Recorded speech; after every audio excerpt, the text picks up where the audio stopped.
Remove the electrical cable. Press the cover release button and open the top cover fully.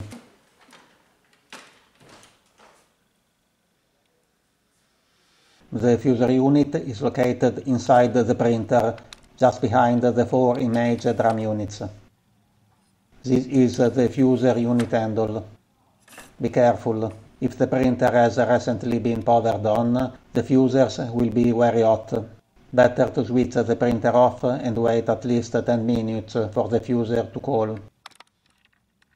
Pull the 2 fuser retaining levers towards the front of the printer so that they are fully upright. Holding the fuser unit by its handle, lift the fusers right up and out of the printer. If the fusers are still warm, place them on a flat surface which will not be damaged by heat. To reinstall the fuser unit or insert the new one, hold the fuser unit by its handle. The retaining levers should be fully upright. Insert the fuser unit into the printer. Push the 2 retaining levers towards the rear of the printer.